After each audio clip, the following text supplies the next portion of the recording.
Bom dia a todos, todas. Hoje, quinta-feira, 15 de julho, estamos nos aproximando já do final desse primeiro bloco, né, do retorno remoto das aulas do Instituto Federal do Rio Grande do Sul, do Campus Rolante. E eu queria agradecer aqui já de imediato a presença, né, dos que estão aqui nesse momento. A Luciele, o Yuri, o Cauã, o Vitor, a Júlia, o Pablo, o Matheus, a Tracy, a Alice, o Eduardo, o João Vitor Pereira, a Lavínia e a Larissa. Então, queria agradecer a presença de vocês aqui. Conto com a participação e envolvimento de vocês. E vamos dar prosseguimento aí a mais um dos filósofos que nós estamos estudando aí nos nossos encontros, tá? Eu inverti um pouco as coisas, né? Eu comecei falando do Maquiavel, mas a gente vai voltar ainda um pouco à reconstrução teórica nas próximas duas aulas, né? Que vão ser as nossas duas últimas aulas, né? Falando um pouco mais sobre essa questão toda do contexto em que o Maquiavel está inserido, tá? Então, em termos temporais, só para vocês se localizarem, né? Nós começamos estudando lá no início, né, o contexto da expansão do helenismo, né, que foi a conquista de Alexandre o Grande, né, por todo o território, ou a maior parte dos territórios conhecidos da época.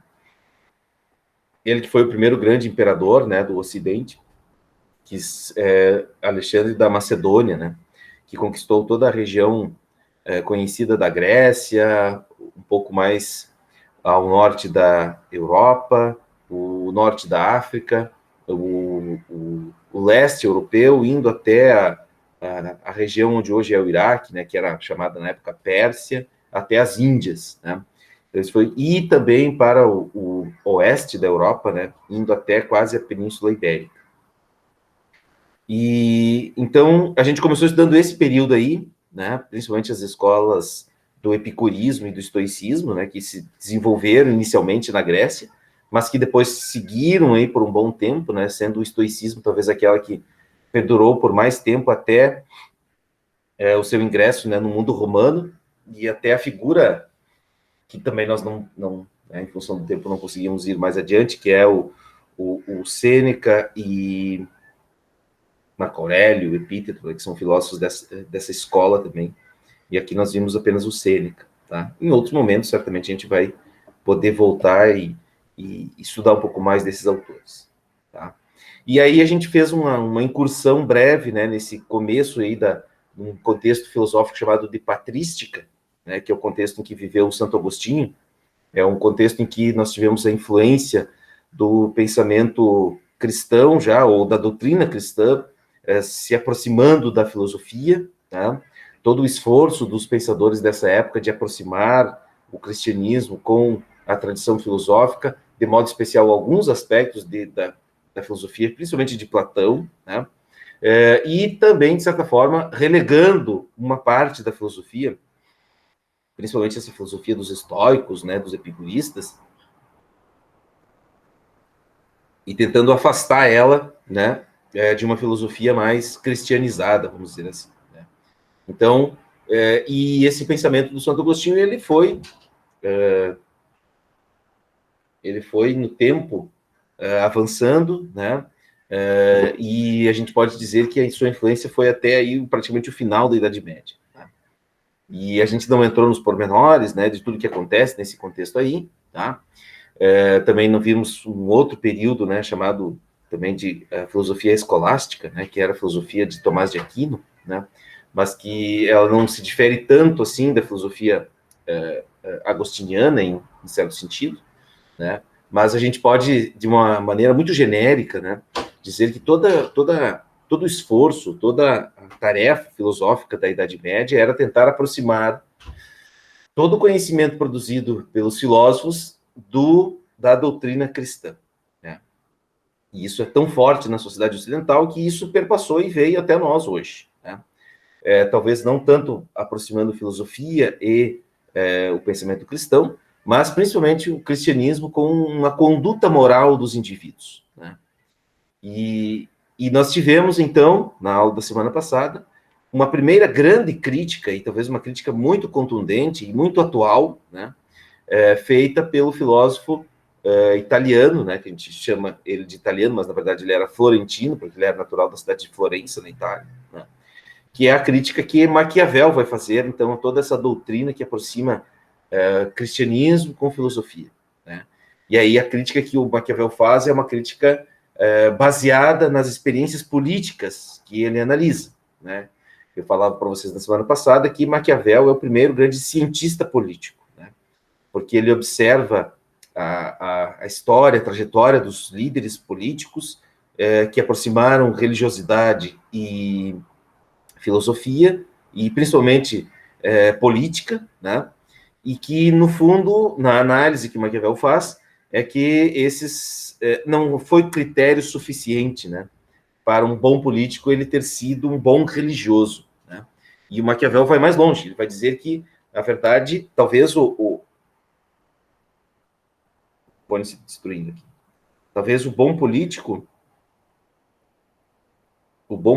ele seja exatamente o oposto de um bom religioso, né? E por mais que ele se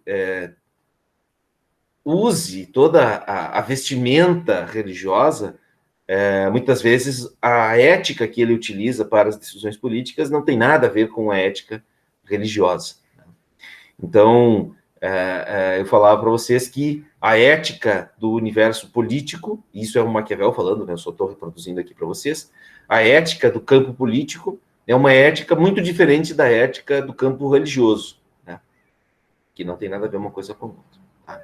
Então, nós estamos por aqui, né? Esse é o nosso percurso até agora, esse é o nosso trajeto até esse momento. Tá?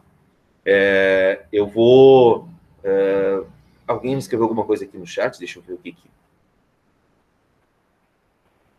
O Pablo. Sor, quando tu posta as notas? Na verdade, as notas das atividades que eu já corrigi, algumas já estão postadas no Moodle, Pablo. Tá? Assim, vocês podem acompanhar ali pelo Moodle, né? Porque ali é a somatória das atividades de vocês, tá? Então, lá, se tem uma... vocês acompanhem, eu não sei como é que vocês visualizam isso, depois eu posso até experimentar, ou vocês podem me falar também, né? Mas, assim, ali, todas as atividades, elas vão somando um ponto, tá? Então, agora, essa semana, eu vou deixar mais uma atividade para vocês, e no final, vou ter mais uma atividade, e aí a gente vai fechar os 10 pontos de vocês. Eu não lancei nenhuma nota no SIGA, tá? Porque, enfim, quando eu vou lançar no SIGA, eu vou exportar uma planilha do Moodle para o SIGA, tá?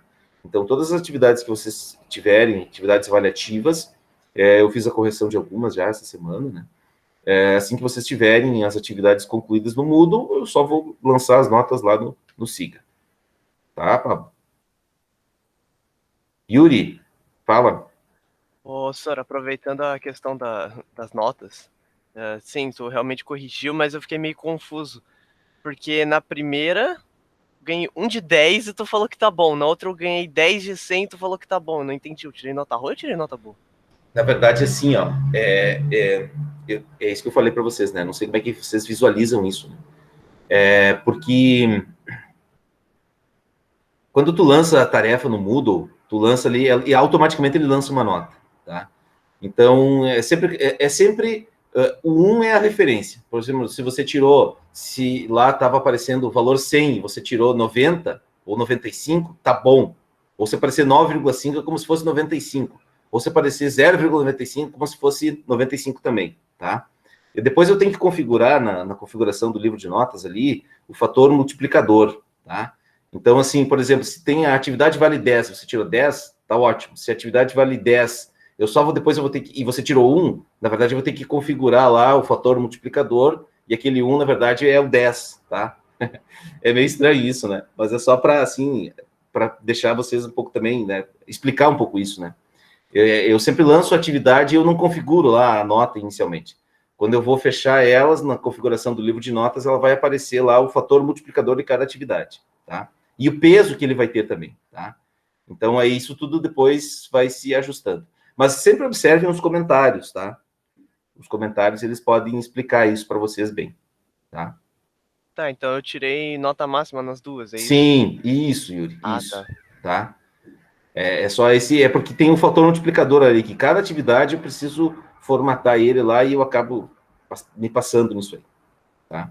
Até eu achava que ele, a hora ontem até eu mexi no final da tarde para ver se... mas eu não conferi depois isso. Eu tinha aula à noite e acabei não olhando mais. Mas o fator multiplicador ali, por exemplo, se a atividade vale 100, você tirou 10, na verdade, você atingiu a nota, o 100% daquilo, tá? Entendi. Obrigado. E o inverso também, né? Só se, por exemplo, tiver no comentário lá, você não fez isso, né? Devia ter complementado mais, devia ter aprofundado mais e tal. Aí você vai, né, ver se talvez seja, de fato, o que está aparecendo ali, tá? Mas eu procuro não fazer isso. Geralmente eu procuro aproximar a nota aí da nota mais alta. Certo? Certo. Então tá beleza. Mais alguma questão, pessoal, sobre isso ainda? Vocês têm uma atividade que está aberta ainda até dia 17, tá? Importante que vocês façam. Essa semana eu vou estar liberando mais uma tarefa ainda. E no final lá a gente vai fazer mais uma avaliação mais geral, assim, né? De tudo que vocês viram, de tudo que vocês estudaram, tá bom? Se caso alguém não conseguiu fazer alguma coisa ainda, pessoal, entre em contato comigo, tá? Vamos aproveitar aí o máximo que vocês puderem fazer dentro desse período do bloco. Se vocês se ligarem, dia 31 já encerra, tá? E aí a gente vai ter uma semana ali de atividades de recuperação, de exames, né? Alguma atividade a mais. E aí já vai ser, já na semana seguinte, já começa o segundo bloco, né? Então a gente não pode perder tempo com relação a isso, tá? Não férias, não, Alice, a gente vai seguir direto, tá? Segue direto. Eu me refiro que na primeira semana do segundo bloco, quem ficou com alguma nota abaixo, né, abaixo da média, a gente vai fazer uma atividade de recuperação, vai fazer um exame, alguma coisa assim, tá? Mas naquela semana segue a aula normal. Eu só me refiro que dia 31, pelo menos esse é o meu entendimento, ou talvez eu esteja equivocado, eu já também não sei mais, mas eu pelo menos não vou ter férias, tá, Alice? Eu vou dar aula, vou seguir, eu tenho outras turmas, né, tenho outras atividades. Mas tem que olhar o calendário, não tenho bem certeza como é que está organizado o calendário, mas acho que não, férias acho que não, Alice.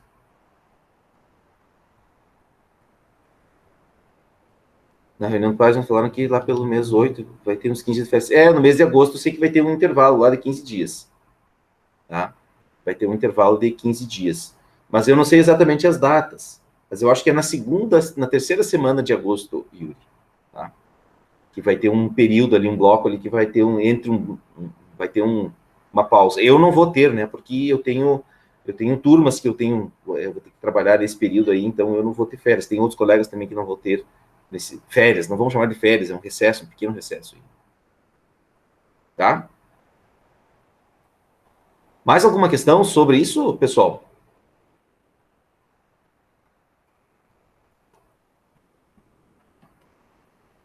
Acho que tá tudo certo. Tranquilo? Qualquer coisa vocês me procurem. Entre em contato no privado. Deixa eu botar no silencioso aqui o celular. Fica cuidando disso aqui. Só cuido a hora aqui. Bom, então, pessoal. Eu acho que é aí, Yuri. Se eu não me engano, é na terceira semana, de 23 a 30 de agosto. Ou 31. Uma coisa assim. Não tenho certeza. Tá. Bom, vamos começar sobre Maquiavel, pessoal, até agora. Alguma pergunta, alguma questão, algo que vocês gostariam de comentar, de perguntar?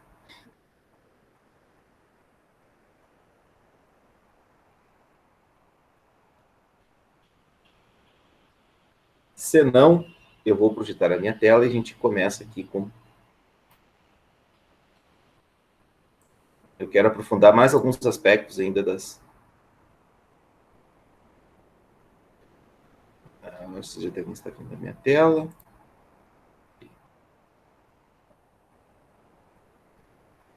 Bom, eu tinha mostrado essa imagem para você semana passada? Acho que não, né? Não. Tá, então a gente vai começar por ela. Estão vendo aí? Essa imagem, ela é meio tosca, né? Porque ela está numa perspectiva meio estranha, né? Que ela roda ali, não está da melhor maneira possível. Tá? Mas eu lembro a primeira vez que eu usei essa imagem numa aula, um aluno, a primeira coisa que ele disse, professor, essa imagem aí não está em perspectiva. Enfim, o mundo didático às vezes exige algumas adequações. Alguém entra. Ui.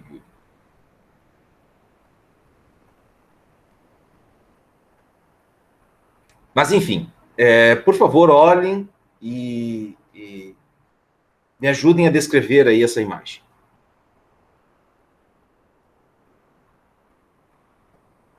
Um ciclo de herança de um rei, meio que. Sim. Tá, sim. Onde está o rei? Foi o Cauã que falou, né?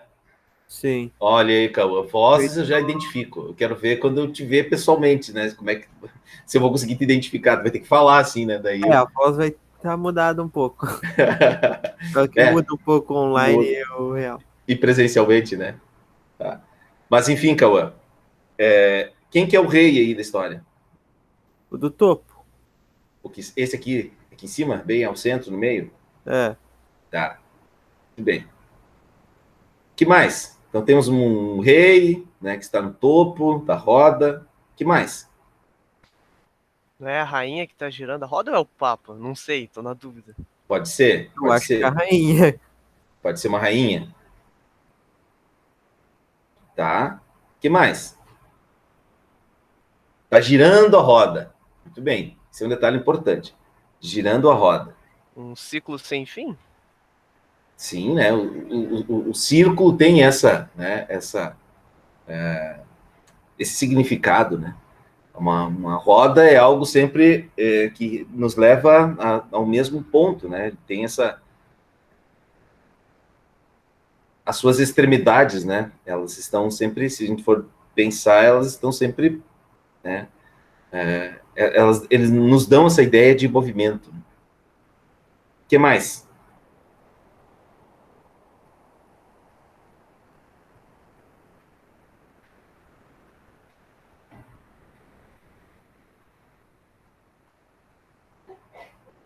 Nós temos aqui, vocês devem perceber ali, né, que tem onde que seria assim, o centro do poder, pela imagem que vocês estão vendo. O centro ali no rei, no cara. Mas enfim. Esse aqui, né? Aqui seria o centro, né? Ou talvez o ponto mais elevado, o ponto mais alto, né? Seria o auge do poder, né? E aqui o poder está representado, né, obviamente, pela figura de um rei, de uma pessoa que tem poder, né? Ou pelo menos que tem sinais que representam que tenha poder, né? Lembrando sempre que essa é uma imagem de natureza medieval, né? Que reproduz um pouco esse contexto aí, né? Da Idade Média, principalmente do final da Idade Média, né? Em que a gente tem, sim, um rei que está ao centro ocupando o poder. Mas eu queria explorar um pouco mais as outras figuras. Vocês falaram desse rei aqui e de alguém que está, pode ser uma rainha, enfim, não sabemos muito bem o certo agora, nesse momento, que está conduzindo o movimento da roda, tá? Mas vocês estão vendo os outros aqui, ó? Aqui é interessante a gente também aprofundar esses aspectos aqui, né? Qual que é o significado desses outros aqui? Meio que ele perde a coroa. Aham, sim, Depois isso, ele tá pedindo de novo? sim, né? São outros, né? Cada um é diferente um do outro aqui, né? A ideia de que o poder é algo que eles têm, ele é momentâneo, né? E que aqui, vamos pensar nessa metade aqui, né? Essa metade aqui inferior da roda, né? As pessoas estão numa circunstância um pouco mais delicada, né? Aqui, esse aqui, vamos imaginar que talvez ele está olhando ali de volta, né? A sua coroa está caindo, né? Aqui, esse aqui, a coroa já foi, esses dois aqui, a coroa já se foi para o chão, né? E esse aqui está voltando novamente para se aproximar de novo do poder, né? Então, e aqui, esse movimento da roda nos dá a ideia de que o poder é algo momentâneo, né? E essa é uma ideia muito legal do pensamento do Maquiavel, né? E mais, o poder é sempre ocupado por alguém que sabe aproveitar o momento. O poder é sempre algo circunstancial. Alguém estar no poder é sempre algo circunstancial, né? Que hora está de uma forma, dali um pouco já vai ser diferente, né? Então, o Maquiavel usa essa metáfora Ele vai dizer assim que a política ela é regida por dois grandes princípios, né? E a sorte e o talento, vamos dizer assim. A sorte aqui está representada por essa figura aqui, ó. É uma sorte sempre circunstancial, tá? Essa figura aqui é a deusa romana chamada deusa da fortuna. O que é a fortuna dentro da mitologia romana? A fortuna é aquelas condições favoráveis. A coisa mais parecida que nós podemos dizer hoje, traduzindo para a nossa... Sim. Oi? A sorte daí seria? Isso, exatamente. A coisa mais parecida que nós temos hoje na língua portuguesa seria a sorte. Uma sorte circunstancial, uma série de fatores que relacionam o acaso, estão mais relacionados ao acaso. Assim, há uma série de um conjunto de fatores ocasionais, né? Que, aliados à capacidade, daí sim. Então, quem que coordena isso? Não é a pessoa que ocupa o poder. Essa pessoa que ocupa o poder, ela predispõe daquilo que o Maquiavel chama de virtude. O que é virtude? Não é uma virtude no sentido moral, a virtude ética, por exemplo, né? Mas é uma virtude também de saber aproveitar essa circunstância que a roda da sorte está girando ao nosso favor, né? Então, assim, quem que é um bom líder político? Quem que é a pessoa que vai ocupar o poder, na visão do Maquiavel? Sempre a pessoa que vai ocupar o poder é aquele capaz de aproveitar as circunstâncias. É aquele que é capaz de fazer com que preparar um jogo de circunstâncias em que ele consiga obter benefícios com isso. Tá? Essa é a pessoa que é virtuosa, não no sentido religioso, ético, moral, mas é virtuosa no sentido de conseguir fazer com que os seus planos, as suas vontades, os seus interesses sejam atendidos conforme a roda está girando e conforme as circunstâncias que as coisas se apresentam para ele. Tá? Eu vou dar dois exemplos aqui, que são, assim, exemplos muito interessantes desse cenário, né? São os nossos últimos presidentes, tá? Vejam bem, vocês, né, são muito jovens, não acompanham isso, talvez não tenham interesse nenhum com relação a isso, né? Mas, assim, os adultos, eles tratam dessas coisas chatas também, tá? E a filosofia, esse campo que o Maquiavel estuda, a gente se fala muito dos exemplos, né? O Maquiavel é um cientista político. O Maquiavel, então, na semana passada a gente viu o exemplo, né, da família Borgia, né? As circunstâncias, o cardeal Rodrigo Borgia, ele se preparou para ser o papa, né? Ele fez uma série de... ele foi virtuoso porque ele fez uma série de... tomou uma série de decisões, conduziu as circunstâncias de tal forma que a pessoa que iria ocupar o poder provavelmente ia ser ele. Né? Então, as circunstâncias, de certa forma, também favoreceram ele. Mas se ele não tivesse a perspicácia e a capacidade de ocupar o poder, né, de assumir o poder, de agarrar o poder, podemos dizer assim, ele não teria sido eleito papa. Tá? Então, na semana passada, nós vimos esse caso. Vamos tentar trazer, eu não sei se eu falei aqui na turma de vocês, mas acho que sim até, né? Dos presidentes do Brasil. Falei ou não? Eu dou aula desse conteúdo para 3 turmas, às vezes eu me confundo na turma. Eu falei dos últimos presidentes do Brasil? Oi, gente, vocês estão aí? Sim ou não? Acho que não, né? Eu não me lembro, acho que não. Bom, se eu falei e ninguém prestou atenção, eu vou falar de novo, tá? Porque é bem importante isso. Olha só. Quem é o presidente do Brasil hoje? Nesse momento, o Brasil está sem presidente, né? Porque o Bolsonaro está internado no hospital e o Mourão está na África e o presidente da Câmara não pode assumir porque ele é réu no STF. Que absurdo, né? Mas, enfim, deixa eu ver aqui, permitir alguém entrar.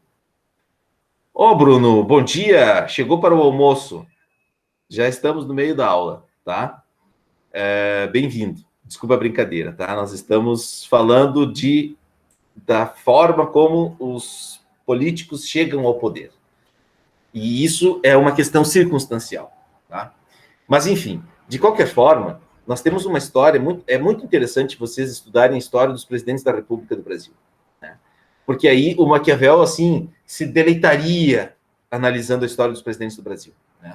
Porque é uma série de circunstâncias que constituem, né, a escolha dos presidentes do país, tá? Os líderes máximos da nossa nação. Né? Mas uma coisa a gente não pode tirar o mérito tanto do Lula como do Bolsonaro. Tá? O Lula foi candidato 5 vezes, né? Se elegeu em 2, mas ele foi candidato a presidente 3 vezes antes de ser eleito a primeira vez. Né? E aí, em 2002, eu lembro disso, eu lembro muito bem, eu já acompanhava, enfim, eu estava na faculdade já nessa época, eu acompanhava muito a disputa política do país, né? O Fernando Henrique tinha sido um bom presidente, principalmente no primeiro mandato dele, né? Fernando Henrique Cardoso, do PSDB, e no segundo mandato foi meio desastroso, né? A situação foi bem complicada.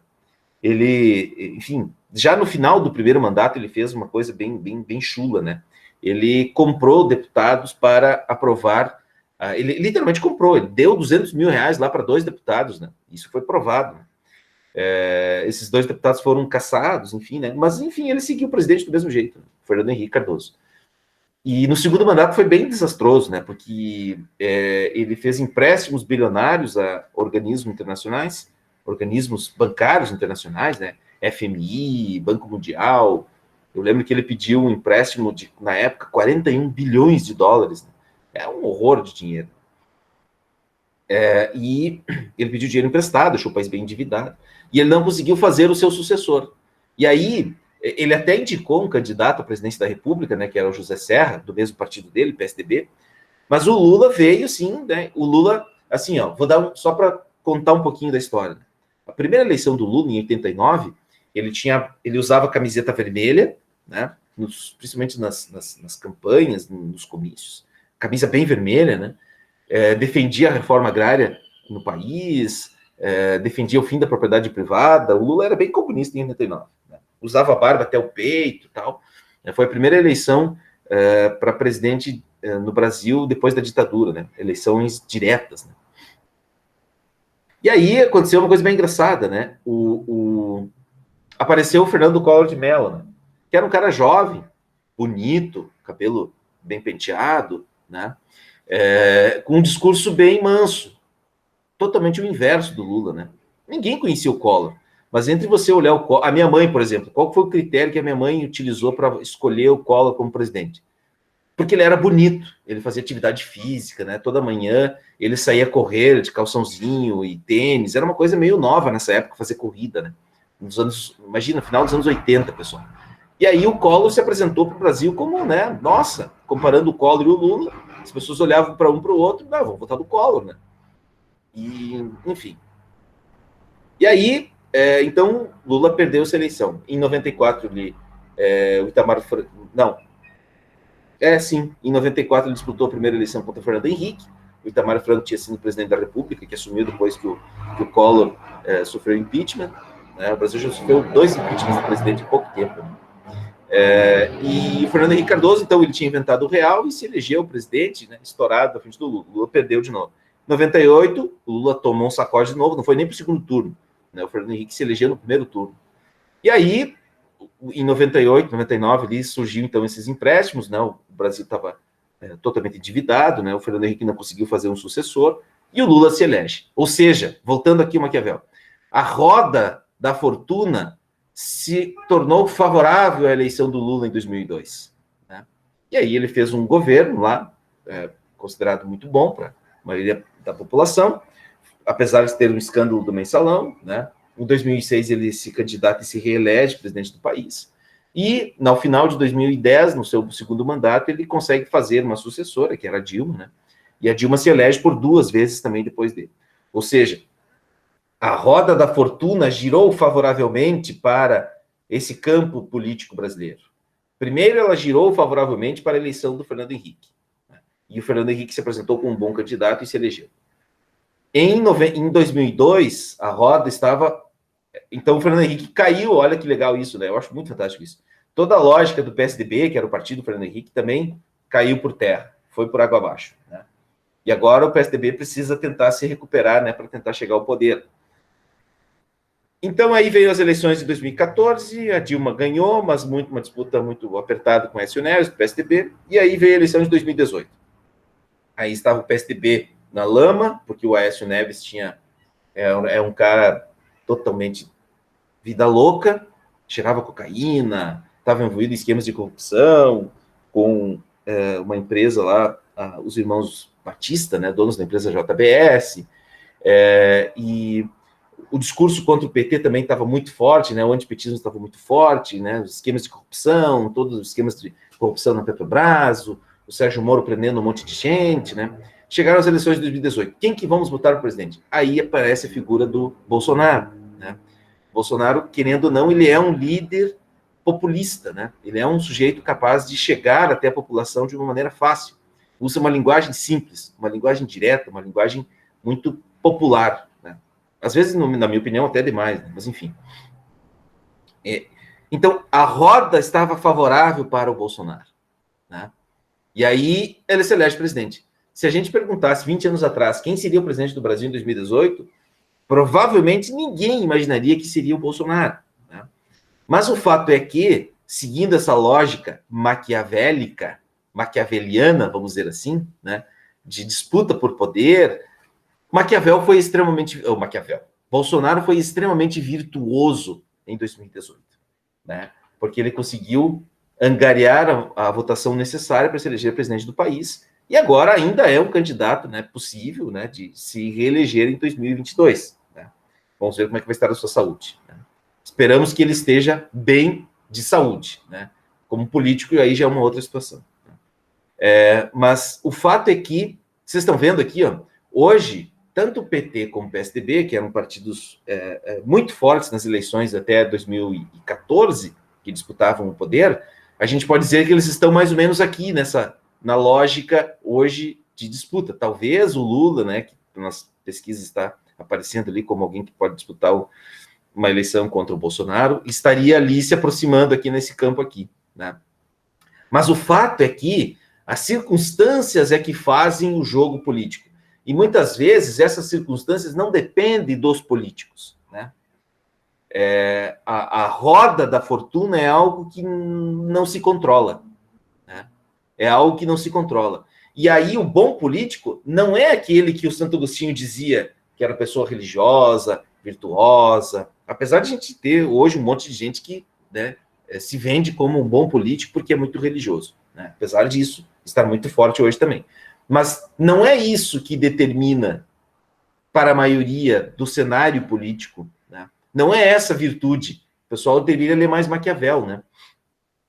É por isso que o Brasil é essa história toda, né? As pessoas estudam um pouco Maquiavel ainda, né? Mas se Maquiavel fosse popularizado, as pessoas se dariam conta, perceberiam isso. Né? Na verdade, assim, não é que o bom político é aquele que é ético, moral, na vida particular. É preciso uma virtude no campo político. Né? É preciso que ser virtuoso no campo político envolve outras capacidades, outros talentos, vamos dizer assim. E o jogo político, essa roda aqui representada pela deusa Fortuna, é algo que independe da vontade da pessoa. Independe muitas vezes da vontade da pessoa. Pessoal, tá claro essa primeira parte aqui? Então, explicando então conceitualmente, o que significa esses dois conceitos na obra O Príncipe? A virtude, ela significa força, valor, um valor de guerreiro. Não é virtude no sentido ético, religioso. Né? Virtude significa, então, esse valor que o líder é capaz de conseguir. E isso não só para o universo político, né? O campo empresarial, no campo amoroso, né? Às vezes, alguém pode se apaixonar por outro, não porque ele é o mais certinho, o mais ético, não, né? Mas é porque as circunstâncias favoreceram. E por isso que a peça que eu falei para vocês, essa sim eu lembro que eu contei no turno de vocês, né? Do Calímaco e da Lucrécia, né? O Calímaco ele não conseguia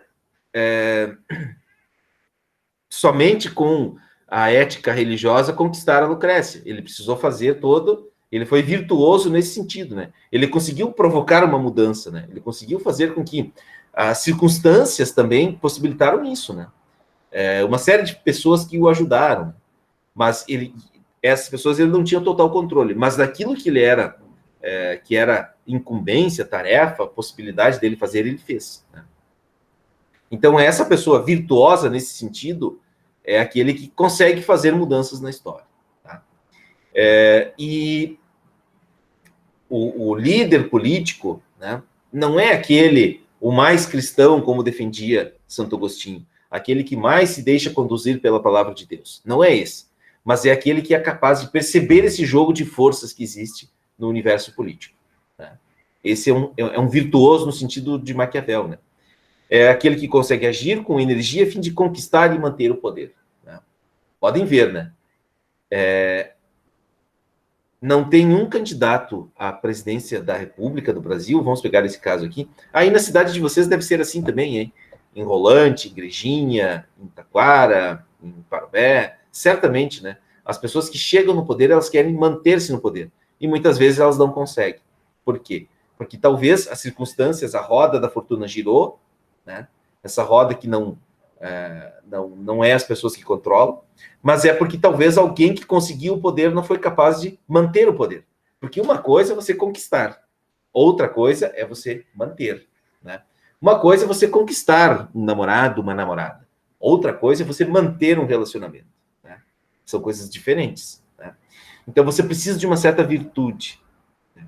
Essa virtude que aí sim, quem consegue fazer isso é uma pessoa virtuosa, nesse sentido do Maquiavel. Então, a fortuna, já falava para vocês, né? É essa deusa romana, né? Que representa a abundância e que move a roda da sorte. Significa, então, a ocasião, a sorte, o acaso, né? E o bom governante é aquele que sabe aproveitar a sorte que é apresentada para ele, né? E sabe esperar a ocasião adequada, né? Por exemplo, tanto um como o outro, né? Tanto o caso que eu falei na semana passada para vocês, da família Borges, como, por exemplo, o Lula, né? O cardeal Rodrigo Borges, ele já podia ter sido eleito papa antes, né? Mas aí ele percebeu que ele ainda tinha muitos inimigos, e ele decidiu esperar o próximo conclave, a próxima eleição do próximo papa. Tem um filme bem interessante, se vocês quiserem assistir, tiverem tempo, interesse, está disponível na Netflix. É um filme bem legal. Eu gosto muito desse autor, o Anthony Hopkins. Dois Papas. É a história do conclave que elegeu o Papa Francisco e o Papa Bento XVI, que são dois papas. Nós temos dois papas no momento, mas é só um que ocupa o poder. É mais ou menos que nem a presidência do Brasil, né? Tem um presidente, tem três que podem ser presidente, mas nenhum está ocupando o cargo. Mas enfim, quem tiver tempo e interesse, né, assista esse filme. É um filme bem legal, um filme bem bonito, é um filme bem produzido, né? A Netflix faz coisas, ela faz as suas séries, os seus filmes são bem produzidos, né? Esse filme está disponível. O nome é Dois Papas, né? Mostra um pouco, assim, para quem tem interesse, quiser ver, conhecer, né? Como que é feita a escolha de um Papa, né? E como que foi a escolha do Papa Francisco, né? Se vocês observarem bem, a Igreja Católica, né? Ela vive esse grande dilema, né? Porque a Igreja Católica Romana, né? Católica Apostólica Romana, ela é uma instituição muito tradicional. Imagina, tem 2000 anos, pessoal, mais de 2000 anos, né? Ela foi fundada com a morte de Cristo e, né, com Pedro assumindo o primeiro. Pedro é o primeiro Papa, né? E é uma história, então, de 2000 anos, né? Só que eles estão numa encruzilhada, né? Porque como é que a Igreja Católica está perdendo cada vez mais os seus seguidores, né? E a grande pergunta dos católicos hoje no mundo é: bom, a gente radicaliza nas nossas posições, né? Relações sexuais só dentro do casamento, relações de casamento entre homens e mulheres, somente entre homens e mulheres, aborto, temas que são temas complexos da sociedade civil decidir hoje. A Igreja Católica tem perdido muitos dos seus fiéis, né, por causa de posturas que, às vezes, os líderes religiosos, né, acabam assumindo. Só que, o Papa Bento XVI, que era o sucessor do João Paulo II, ele era muito conservador nesse sentido. Já o Papa Francisco é um pouco mais liberal, né? Porque essa é uma grande encruzilhada, né? As circunstâncias hoje em que a Igreja Católica está inserida, as circunstâncias do momento, né, usando a linguagem do Maquiavel, ela pede que o líder da igreja tenha essa virtude mais maquiaveliana também, né? De certa forma, de compreender, de a pessoa que vai conduzir a igreja seja uma pessoa mais ligada ao nosso tempo. Né? Por isso que o Papa Bento XVI largou de mão, né? O antigo Papa, né? Ele abandonou porque ele não conseguiu, e no filme mostra isso, né? Mostra muito bem isso. Né? Muitos escândalos de corrupção dentro da Igreja Católica, né? Você sabe que o Vaticano tem um banco, né?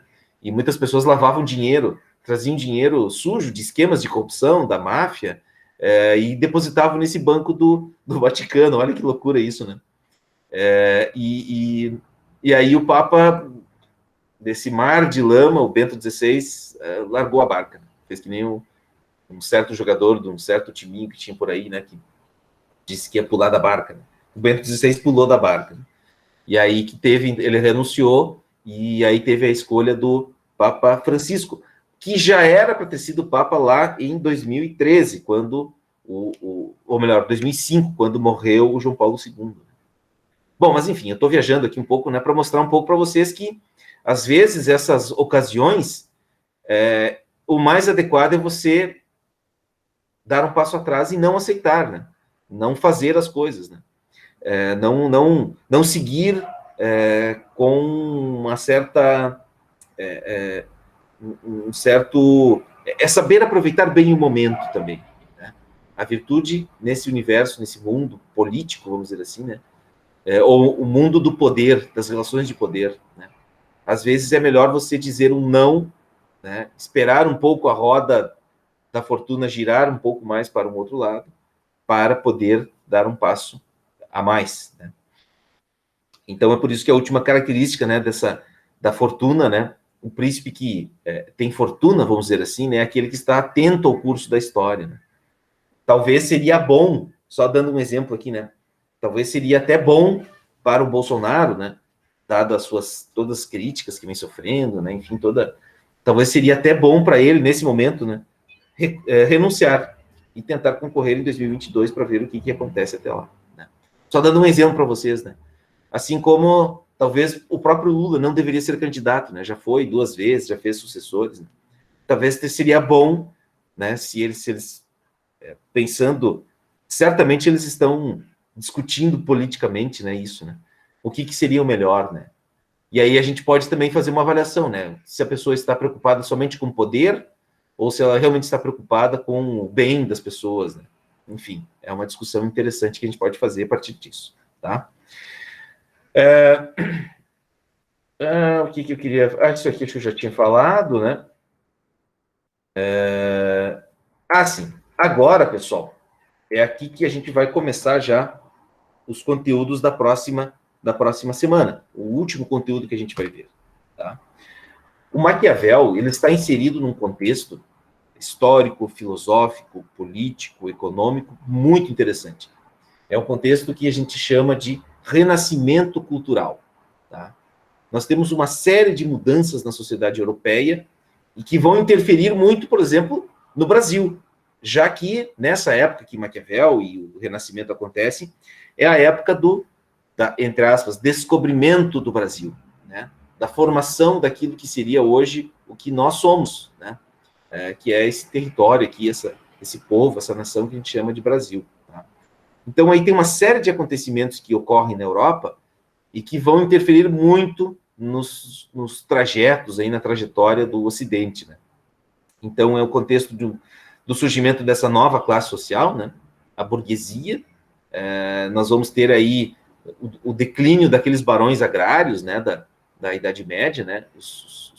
Os reis, né? Com seus feudos, né?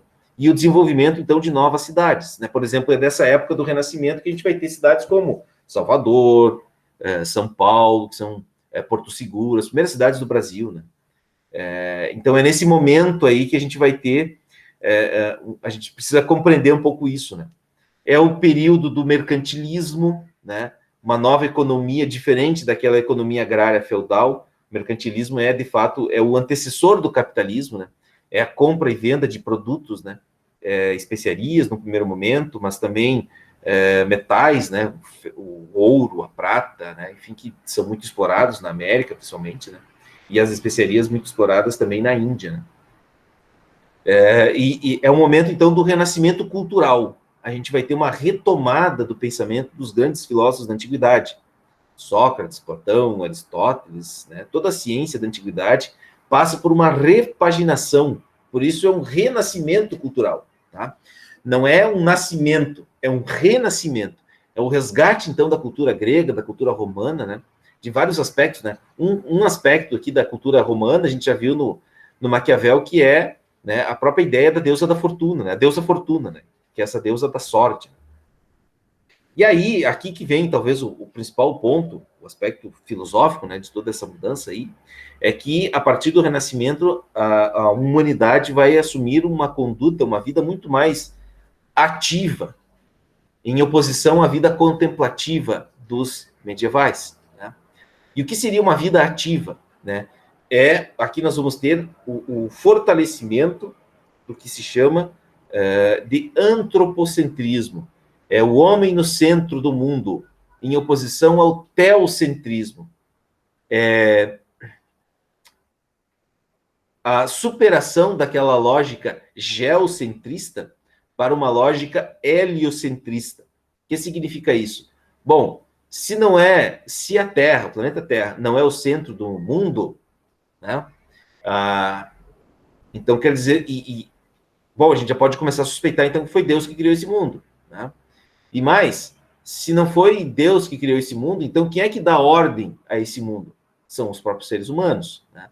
Então, a vida ativa, né, essa compreensão, né, antropocêntrica do mundo, heliocêntrica, ela coloca em ruínas toda uma estrutura medieval, né, que vai passar por uma grande crise nesse contexto aí, e que vai gerar toda a sociedade moderna, né, a sociedade que nós, muito parecida em vários aspectos, com o jeito e a forma como nós vivemos. Tá? Mas isso é assunto, então, será assunto da próxima aula. Eu vou parar por aqui, né? Hoje foi um pouco mais cansativo, um pouco mais puxado, né? Mas fica depois a gravação, depois se vocês quiserem retomar algum aspecto, né? Aprofundar algum item a mais, né? Eu deixo o espaço agora aí para vocês que quiserem fazer alguma pergunta, algum comentário.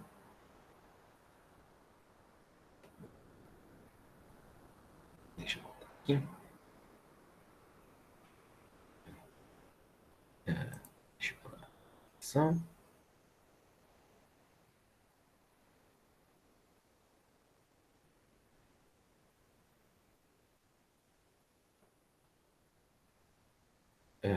Há uma discussão aqui.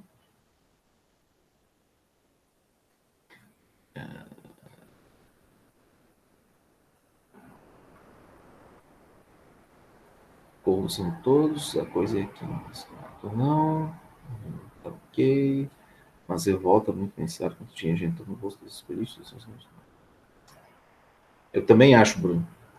Yuri, Bruno sensato, Lavínia sim, Lucas Gabriel vai ser difícil, mas imagina que a escolha esteja óbvia. Tem que escolher o menos pior. Todos são. Ruim, todos são. Sim. Padre Marco, falei que casamento gay pode. A gente precisa parar com essas discussões de xenofobia.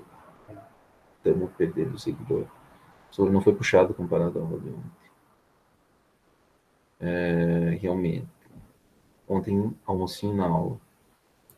Bom, então aqui parece que ontem a aula se estendeu após meio-dia. Bom, mas enfim, eu agradeço, né, a participação de vocês no chat, né? Essa é uma discussão interessante, né? A gente vai, certamente, Alguém aqui já vota ano que vem? Certamente vocês já vão poder votar ano que vem, né? Seria importante até, né, vocês ter a manifestação de vocês, né? Porque vai ser algo... acho que a maioria já vai estar com 16, né? Já podem votar. Por lei, não sou obrigado, mas por pais, acho que vou ser obrigado. Porque, assim, vai ser um, assim... eu não gostaria que isso acontecesse, né? Mas a gente vai precisar compreender aí esse cenário todo aí que a gente está inserido, né? Porque, e eu acho que assim, ó, eu espero, ano que vem vai ser um ano legal, tomara que a gente possa estar presencialmente, né? Porque o conteúdo dos terceiros anos, né? Eu espero que todos estejam no terceiro ano, tá? Por favor, ninguém fica no segundo ano. Conteúdo da terceira série é um conteúdo que vai tratar muito, né? Do mundo moderno, do mundo muito próximo daquilo que nós vivemos hoje, né? Principalmente em dois campos, né? O campo científico, epistemológico, né? E o campo político da sociedade civil, né? E os componentes de filosofia e sociologia, né, eles ajudam muito a gente a compreender um pouco esse universo, esse mundo. Vocês vão ver que, ao longo do tempo, o universo político interfere diretamente na nossa vida. Apesar da gente não achar isso hoje, vocês vão ver que muitas dessas questões estão relacionadas. Mais do que a escolha para presidentes, eu gostaria que vocês se envolvessem muito nas discussões acerca dos deputados. Tá? Deputados estaduais e federais. São esses caras que realmente decidem o andar da carruagem. A gente tem a visão equivocada no Brasil, né? É que é o presidente só. Mas a gente tem que olhar principalmente para deputados estaduais, deputados federais, senadores, né? Porque são eles que fazem a roda da fortuna girar no Brasil, é mais ou menos com eles que a coisa acontece, né? Todos os projetos, né, as leis, elas são elaboradas por essas pessoas, né? O presidente, na verdade, é um grande líder do executivo, de um poder, é o chefe de um poder. Mas quem realmente produz e organiza a sociedade civil e é representado na sociedade civil são os deputados, né? Então fiquem muito atentos a isso, né? Os governadores de estado, né? Mas enfim, pessoal, eu vou deixar o espaço aí para manifestações de vocês, se vocês querem comentar alguma coisa, falar alguma coisa, né? Mas ficamos abertos aí, espero que tenham, né, compreendido aí os ensinamentos de Maquiavel, tá? Vocês têm um questionário para responder até dia 17 sobre Maquiavel, né? E aí fica, da próxima semana eu já vou disponibilizar um material já, né, para as últimas 2 semanas, que é sobre o renascimento cultural, tá? Certo, pessoal? Eu vou fazer aqui a chamada rapidamente.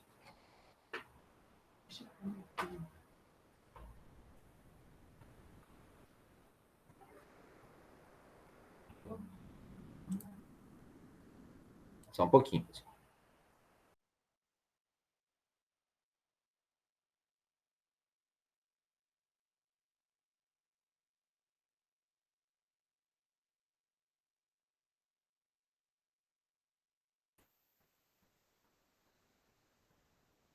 Ok, vamos lá.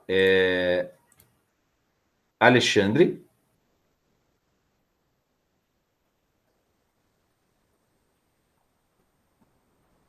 Alice.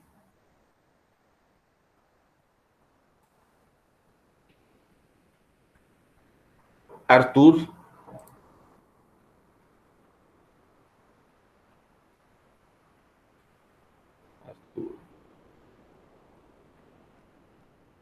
Bruno. Vou te dar meia presença, Bruno. Brincando, tô brincando. Carlos. Eduardo.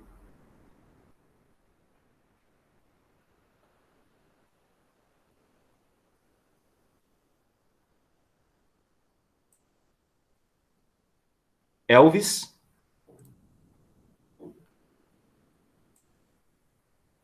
Emanuele.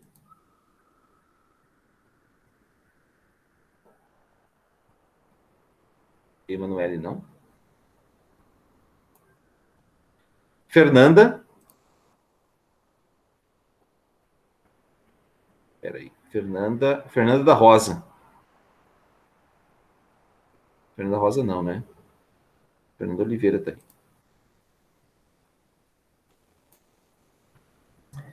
João Vitor dos Santos.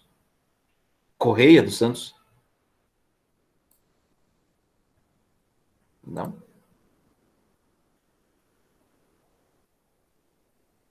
João Vitor Pereira. Júlia.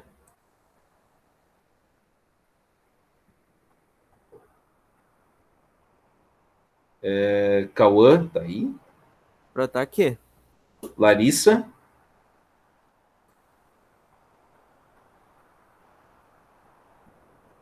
Lavínia.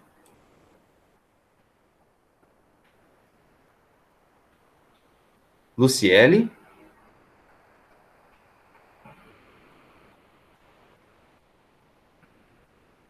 Manuela.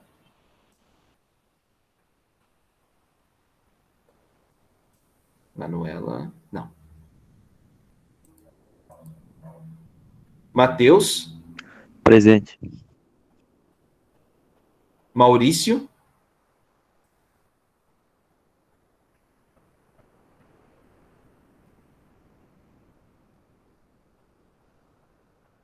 Lucas, tu não tá nessa lista aqui, Lucas. Tu deve estar registrado em algum outro lugar, tá? Tu tem que entrar em contato com alguém lá do... Bom, eu vou ver a tua situação bem certinho aqui. Mas tu recebeu a ficha aquela de acompanhamento, né, Lucas? Tá. Então tá beleza. É só uma questão de registro. Depois a gente vê isso, tá? Lucas, onde é que eu parei? Onde é que eu tinha parado? Na Luciele? A Manuela, Matheus. Matheus tá aí? Tá, né? Maurício? Não?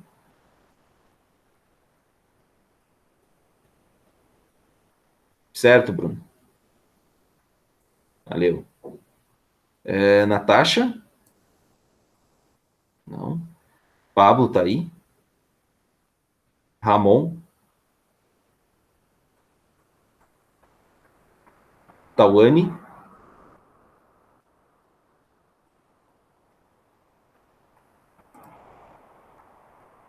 Só um pouquinho, assim. Tiago?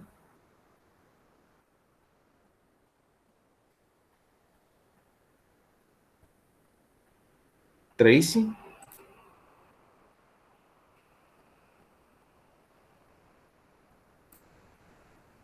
O Vitor? Engeroff? Presente. Yuri? Presidente, eu digo presente. E Yuri Ross. Ok. Certinho, pessoal. Deixa eu interromper a gravação.